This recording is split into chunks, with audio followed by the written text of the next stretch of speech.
आपके तमाम सवालों के जवाब देंगे हमारे साथ शो में शामिल हमारे दो एक्सपर्ट्स। आइए परिचय कराते हैं हमारे आज के दो एक्सपर्ट्स का। हमारे साथ आज है ट्रेडबुल सिक्योरिटीज के भाविक पटेल और पैराडाइम कमोडिटी के बीरेन वकील। दोनों एक्सपर्ट्स का बहुत स्वागत करते हैं आज के इस शो में।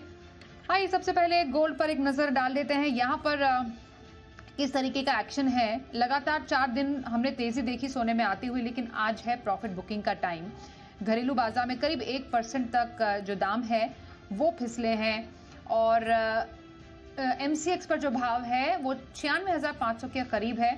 97,000 के पास फिलहाल अभी हम देख सकते हैं। ग्लोबल मार्केट में करीब $40 फिसल कर सोना 3,370 के करीब जाता हुआ भी नजर आया है। तो यहाँ पर अगर हम नजर डालें तो घरेलू बाजार में 7 दिनों में 2.5% की तेजी जरूर देखी गई थी। एक महीने में 11% से सोना महंगा भी हुआ था। इस साल कुल मिलाकर 26% का से ज्यादा का रिटर्न गोल्ड ने दिया है और एक साल में अगर देखें तो 36% तक दाम उछले हैं। और साथ ही डॉलर इंडेक्स एक बहुत बड़ा कारण रहा है जिससे कीमतों में दबाव देखने को मिला है। लेकिन 4 दिनों की तेजी पर एक मुनाफा वसूली का ब्रेक देखने को जरूर मिला है। सबसे पहले जानते हैं दोनों एक्सपर्ट से अब गोल्ड पर क्या स्ट्रैटेजी उनकी बन पा रही है। मैं भाविक जी आपसे पहले जानूंगी, गोल्ड में 4 दिनों के बाद थोड़ा दबाव आज देखने को मिल रहा है, प्रॉफिट बुकिंग है, क्या आप व्यू बना रहे हैं अब गोल्ड पर? Good evening Swati ji. देखिए कल हमने जैसे हमारा मार्केट क्लोज हुआ तब हमने देखा कि इंटरनेशनल मार्केट में गोल्ड में थोड़ा मुनाफा वसूली आई है और एक कारण ये है कि यूएस और चाइना का जो ट्रेड टॉक होने वाला है वो एक्सपेक्टेड है कि स्विट्जरलैंड में ये हफ्ते हो सकता है। तो जिसकी वजह से हमने देखा कि गोल्ड में थोड़ा मुनाफा वसूली आ सकती है। बट अभी भी अगर देखें तो सेफ हेवन बाइंग है वो काफ़ी स्ट्रांग है क्योंकि इसराइल और गाजा की कॉन्फ्लिक्ट है और अभी इंडिया पाकिस्तान में भी जो कॉन्फ्लिक्ट है वो थोड़ी और बढ़ गई है। तो हमने देखा कि आज मॉर्निंग में ही लो के बाद सोने में अच्छी खासी रिकवरी आई है। आई थिंक आज के दिन भी बाय एंड उसकी स्ट्रेटेजी रखनी चाहिए जहां पे 96,700 पे बाय कर सकते हैं 97,500 के टारगेट के लिए और 96,200 का स्टॉप लॉस रख सकते हैं। एक बार लेवल्स फिर से रिपीट करेंगे सोने के? जी 96,700 पे एक बार बाय कर सकते हैं 97,400 के टारगेट के लिए और 96,300 का स्टॉप लॉस रहेगा। ओके, तो गोल्ड में खरीदारी आप कर सकते हैं 96,300 का स्टॉप लॉस और वहीं 97,400 के टारगेट के लिए यहां पर आप बाइंग की स्ट्रैटेजी बनाए। सिल्वर को जरा देख लेते हैं, यहां पर कैसा एक्शन है। थोड़ा दबाव चांदी में भी नजर आ रहा है। ग्लोबल मार्केट में देखें तो 1% की गिरावट के साथ भाव है $33 के करीब। घरेलू बाजार में आप देख सकते हैं 96,500 के करीब चांदी पहुंचती हुई नजर आई है। तो डेफिनेटली सिल्वर में भी कुछ प्रेशर बनता हुआ नजर आ रहा है। लेकिन अगर देखें तो 7 दिनों में कुल मिलाकर 2% से ज्यादा दाम तो चढ़ते हुए हमने चांदी के देखे थे। साल भर के नजरिए से देखें तो 10% का उछाल यहाँ पर देखा गया और एक साल में करीब यहाँ पर हमने टोटल अच्छा खासा मोमेंटम चांदी में जरूर देखा। लेकिन हाँ, आज जो गिरावट देखी जा रही है भाविक जी, इसको देखकर आप क्या स्ट्रैटेजी देंगे सिल्वर पर? देखिए वापस से गोल्ड सिल्वर रेशियो ऊपर आ गया जहाँ पे हम देख रहे हैं कि सोने और चांदी के प्राइसेस वो सिमिलर हो गए। दैट मीन्स कि सोने में अभी भी सेफ हेवन बाइंग है वो कंटिन्यू रह रही है और चांदी की बात करें आई थिंक चांदी थोड़ा स्ट्रगल कर रही है। MCX पे भी मुझे लग रहा है 97,000 के ऊपर जाता है तो ही हमें ब्रेकआउट मिल सकता है। अदरवाइज लग रहा है कि थोड़ा बहुत और मुनाफा वसूली आ सकती है। तो अगर कोई एग्रेसिव ट्रेडर है तो 97,000 के स्टॉप लॉस एक बार शॉर्ट कर सकते हैं। नीचे 95,500 का टारगेट रहेगा। बट ये कैरी मत कीजिए पोजीशन क्योंकि आज रात को फेड की बैठक आने वाली है तो दोनों सोने और चांदी में हमें वॉलेटिलिटी देखने को मिल सकती है। तो वॉलेटिलिटी बरकरार रह सकती है सोने चांदी में। सिल्वर में शॉर्ट कर सकते हैं 97,000 पर 95,500 का टारगेट लगाने की यहाँ पर आपको आ रही है सलाह।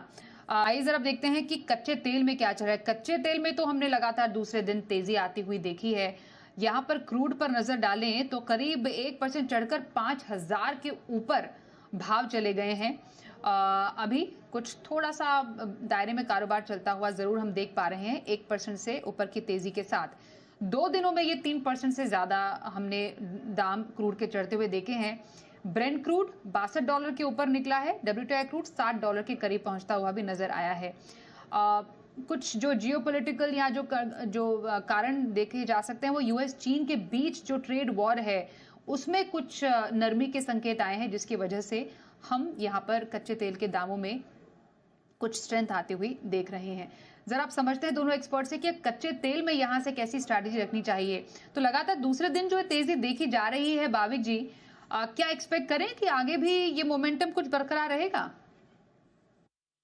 आई थिंक थोड़ा अभी भी जो रूम है ऊपर, पर मुझे लग रहा है लिमिटेड अपसाइड ही होगा, क्योंकि अभी भी फंडामेंटल फैक्टर्स देखें तो थोड़े नेगेटिव है।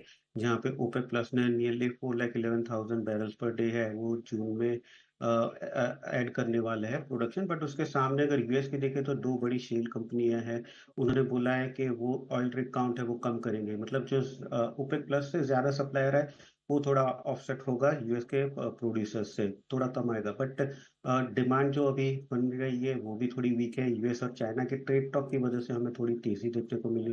बट अभी भी येमेन का जो कॉन्फ्लिक्ट है वो शायद एक बार अपसाइड दिखने आ सकता है। बट ओवरऑल मुझे लग रहा है कि ये साल काफी सप्लाई ओवरहैंग रहने वाला है। अभी फिलहाल 2 दिन की तेजी के बाद मुझे लग रहा है एटलीस्ट इंट्राडे 5110 से 5120 के टारगेट आ सकते हैं। तो करंट मार्केट प्राइस से ही बाय कर सकते हैं 5120 के टारगेट के लिए, और 5030 का स्टॉप लॉस रहेगा। तो यहाँ पर 5120 के टारगेट के लिए बाय कर सकते हैं क्रूड। 5030 का टारगेट आपको लगाने, स्टॉप लॉस लगाने की आ रही है सलाह।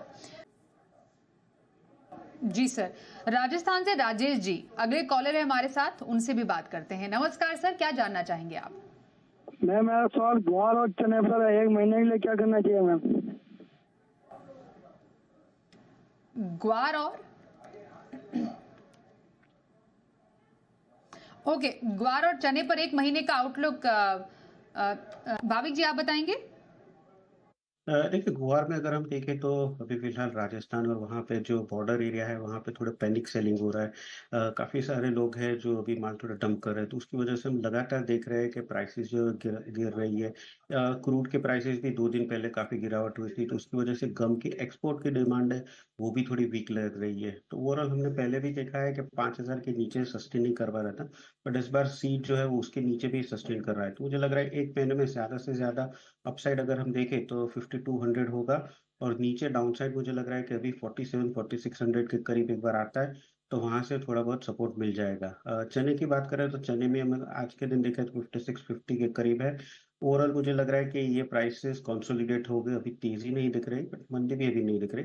तो ओवरऑल मेरा व्यू है 5300 से 5800 के बीच में ही चना ट्रेड करेगा। ओके, तो रही आपके लिए राय, जो आपने पूछा था सवाल उस पर। चेन्नई से राकेश जी से भी बात करें। नमस्कार सर, क्या सवाल है आपका? सिंदूर हुआ उसके लिए बहुत बहुत बधाई राकेश जी, आपको और सवाल आपके सारे पूछिए। दर्शकों को।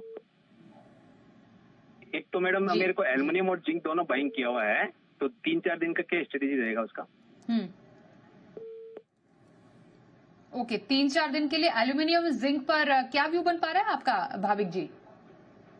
देखिए एल्यूमिनियम में अगर देखें तो सारे बेस मेटल में काफ़ी वीक है, और उसका एक कारण है कि जो चाइना में स्मेल्टर्स है वहाँ पे ज़्यादा ओवर प्रोडक्शन हो रहा है, और ये ट्रेड की वजह से जो एल्यूमिनियम की डिमांड है वो भी कम है। तो आगे जाके शायद अगर ट्रेड टैरिफ कम होते हैं, कुछ निकाल के आता है सॉल्यूशन, तो मुझे लग रहा है कि एल्यूमिनियम में तेजी देखने को मिल सकता है। अदरवाइज 2-3 दिन मुझे लग रहा है कि एल्यूमिनियम थोड़ा वीक ही रहेगा।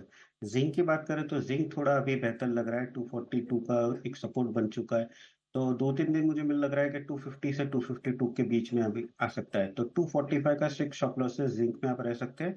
एल्यूमिनियम में मुझे अभी भी वीक लग रहा है, तो थोड़ा भी उछाल मिलता है तो एग्जिट कर दीजिए। ओके, तो ये रही क्रूड पर स्ट्रैटेजी आपके लिए बीरेन सर की तरफ से। आइए जरा नेचुरल गैस पर एक नजर डाल लेते हैं, यहाँ पर कैसा एक्शन है। शानदार तेजी नेचुरल गैस में देखी जा रही है। घरेलू बाजार में करीब 4% तेजी के साथ दाम 300 के ऊपर चले गए हैं। ये देखिए, यहाँ पर अच्छी खासी तेजी है, और पिछले एक हफ्ते में हमने 7% से ज्यादा का उछाल आते हुए देखा है। भाविक जी, जिस तरीके से ये हम अच्छा मोमेंटम नेचुरल गैस में देख रहे हैं, आगे और भी तेजी की उम्मीद करें? देखिए हिस्टोरिकली अगर हम देखें तो ये अप्रैल मई जो मंथ है वो डिमांड काफ़ी वीक ही रहती है। मई के बाद अगर जून में देखें तो यूएस में थोड़ी हीटिंग होती है, तो उसकी वजह से कूलिंग डिमांड हो सकती है।